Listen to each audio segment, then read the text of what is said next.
Noli Me Tangere. Chapter 12. Araw ng mga patay. Sa Chapter 11, pinakita sa atin kung sino-sino ang mga pinuno ng San Diego. Akala mo powerful si Kapitan Tiago? Joke lang pala siya compared sa iba.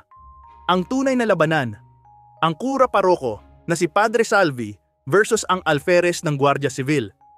Isang masungit na praile laban sa isang palasigaw na lasenggero, with Doña Consolacion as the bonus round. Ngayon, lilipat muna tayo sa sementeryo ng San Diego para sa isang mas tahimik pero unsettling na tagpo. Now here in Chapter 12, we slow things down. It's Araw ng mga patay. Pero spoiler alert, hindi ito tungkol sa mga kaluluwa. It's about the living and how they treat the dead, especially kung mahirap ka. Sementeryo ng San Diego. Isang maliit at simple lang na libingan. May bakod pero nakakapasok ang mga kambing ng kura paroko at mga baboy sa paligid. Sa gitna, may malaking kahoy na krus na may lumang inri sign na halos di na mabasa. Sa paanan nito, tambak ng mga skulls and bones na basta na lang tinapon ng sepulturero. May mga damo, matitinik na halaman at mabahong halimuyak. Pero may mga munting bulaklak rin na tila nagpapaalala ng pag-asa kahit sa gitna ng kamatayan. Quick detail. The cemetery is run down.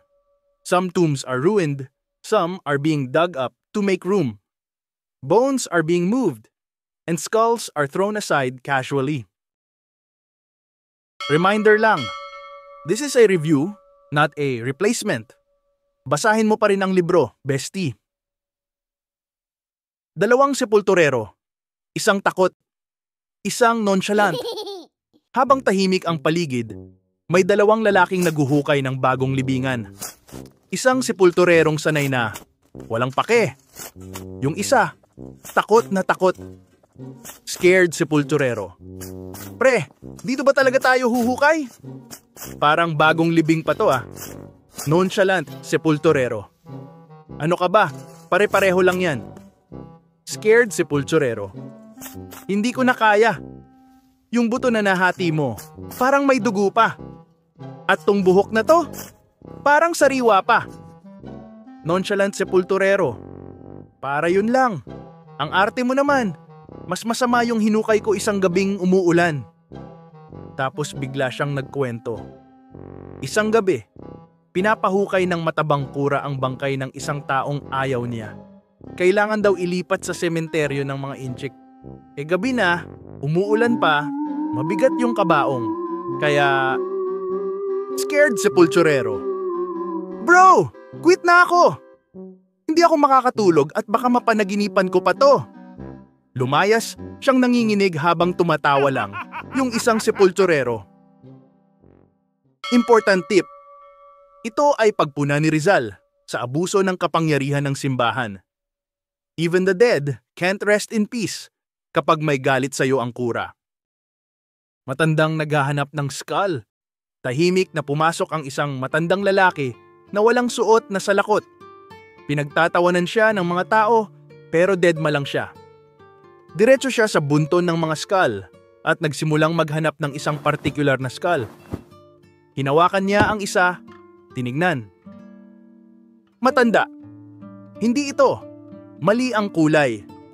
Yung hinahanap ko, parang laman ng niyog ang puti at buo pa ang mga ngipin. Tinawanan siya ng mga tao, pero deadma siya. Ang sepulturero, inobserbahan lang siya habang nilalapitan ang mga skulls. Nag-alok siya ng silver sa sepulturero para mahanap ang skull, pero hindi siya matulungan. Nagalit siya at iniwan ang sepulturero.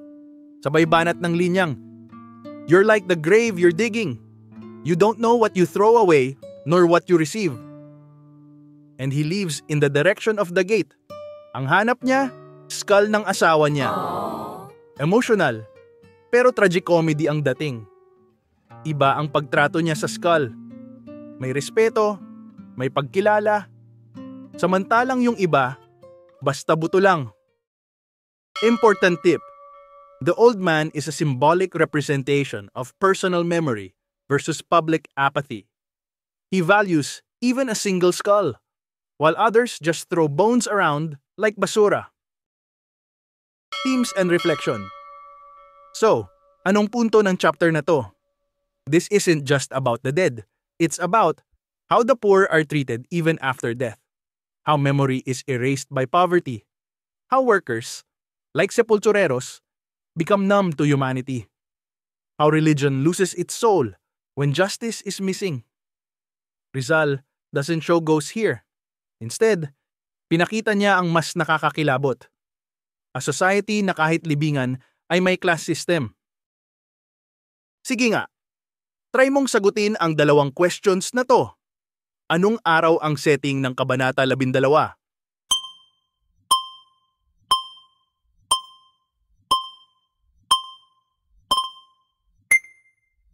Araw ng mga patay.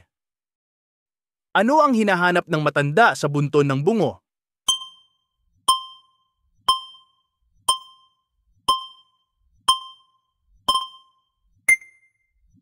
Skull ng asawa niya. And that's it. Chapter 12. Araw ng mga patay. Minsan, mas nakakatakot ang realidad kaysa multo. Next chapter, Storms Brewing. Abangan mo ang mga warning signs. Comment down hula nyo kung sino yung matandang naghahanap ng skull. Tandaan, sharing is caring, kaya wag i-gatekeep ang video na to sa mga friends mo. Ang mang-gatekeep, mumultuhin.